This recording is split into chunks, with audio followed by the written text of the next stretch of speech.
Kaixo Miriam. Kaixo. Lehenengo Durango kasoka da kasu, ez? Lehenengo diskarekin? Bai, lur diskarekin. Lur, eta? Energiaz beteta, eta ilusioz beteta. Bai, da nire lehenengo aldia, sortzaile bezala, bai, beste urtetan etorri naizela ikustera, baina, aurten ezberdina da niretzat. Hombre, normala, ez? Azkenean kriston esfortzua da disko bat aurrera ateratzea, eta hemen egotea gainera bakarlari bezala. Bai, eta zuzelan? Ondo. Zenbatgarren urtea da, ja. Azokan, ez dakit, egia esan ez naiz kapaza jakiteko zenbat urte pasatu diren, lehenengo aldiz azokan egon ginenetikan. Bai dakit, aurten gatozela, 25 urte betetze ditugula talde bezala, eta 25 urteko horieko, diskarekin, Bidea del Muga diskarekin. Así que, urte pilat izan dira. Bai, beitu nik 25 urte ditut, orduan, bai. Neri baitzen ez da ilusioa ondisa, hori ez, konturatzea, zuk adibidez 25 urte dituzu eta gure taldeak 25 urte betetzen ditu aurten, baina hemen zaude, ez? Eta gainera zu bakarlari bezala, ez? Zerbait transmititu nahian, zure musika, zuk esan behar da daukasuna, nahi duzuna kontatu, eta hor zaude, eta nik uste dut hori benetan txalotzekoa dela. Eta horretara llegatzeko, espero dut bidean egin ditugunak ere bere garrantzi izatea, azkenean referente batzuk izatea, eta moduren baten aurrera egitea, espero behintzat. Garrantzitsua da, transmisioarena, ez da, transmisioa esan duzuna. Adibidez, Durangoko azoka batean, diskak asko gehiago erosi egiten ziren, moduren batean fisikoki ukitzeko, ez egoelako horren beste aukera, ez egoen aukerarik, digitalki guzti hori entzuteko. Nik uste dut, adibidez orain zuendako, transmisio digital hori, brutala izan daitekela oso positibo alde batetikan, baina oso negatibo ere beste aldetikan.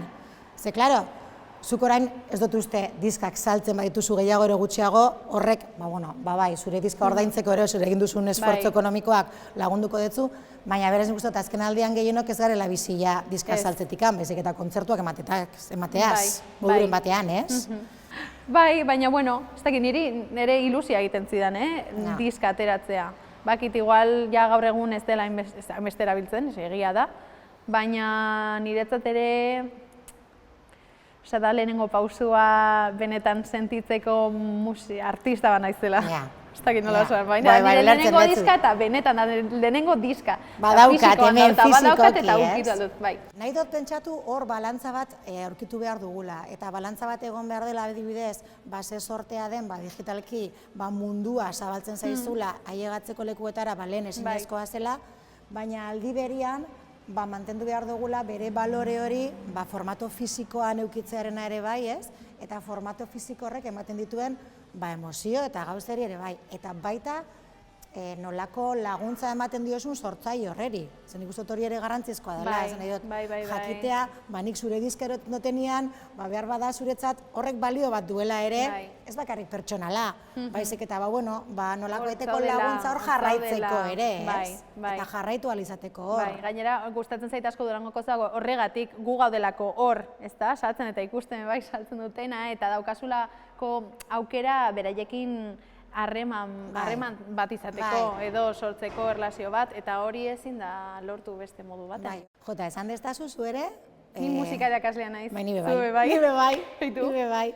Nik uste bat musikari asko bukatzen dugula, ero bentsat, ogibide, ero bentsat beste diru pizkat ateratzeko moduren batean ere irakasle bezala bukatzen dugula. Eta musika irakasle bezala be bai, batez ere, nik uste gustatzen zaigulako musikarekin beti lotura izatea. Bai, nik gozatzen dut, nik adibidez, gelako aurrekin gozatzen dut adibidez, transmititu nahian, badagoela batez ere emakumeen presentzia handia, bereiek ikusteko guzti hori, eta batez ere euskal musikaren inguruan. Nik lan egiten dut eskola batean, badaude euskal familiak, baina familia asko ez dira hain euskaldunak. Eta askok ulertzen dute euskal musika txalaparta, folklorearen inguruko zerbait bezala, ez? Eta nik uste dut garrantzitsuan, ere kasuan adibidez, garrantzia emoten saiatzen naiz, ez dela euskal musika hori bakarrik. Euskal musika estilo guztiak daudela, eta euskeraz egiten dena ere bai, eta batez ere emakumeen plazaratze ero behintzat referente horiek erakutsi. Azkenian basu bezalako bat, ez? Beraiek ere azkenian eukitzeko referente bat, egin dezaket horrek bezala eta aurrera egin dezaket, ez? Ez dakizu nola ikusten duzu. Bai, ikasle askok esaten didate askotan, jarri reggaetoia, eta nik, bakizu reggaetoiare euskaraz ere dagoela. Badaudela beste aukerak, eta ez bakarrik euskaraz, baizik da feministak.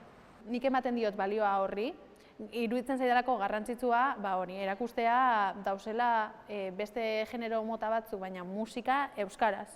Eta ez bakarrik, hori, zuk esan duzuna txalaparta, bai, txalaparta existitzen da, oso ondo dago, baina badauz beste gauza batzuk. Guztiz adoz. Nik uste dut gainera, hori, komentatu dugun bezala, hain eskura daukate munduko musika guztia, batzutan horretan, gure euskal musika ere kokatu egin behar dugula, ez? Eta beraieri ere aurpegira erakutsi, ze bestela ez dute bilatuko. Ze etortzen zaiena da mundu osuko musika, ez da etorriko batez ere euskalez egiten dena. Orduan, horrez badugu lekutsua bilatzen. Hori da, eta gaina lehenengo pausua da, gure ikaslei, hemen bizi diren ikaslei hori erakustea. Hemen ikasita eta gero mundura.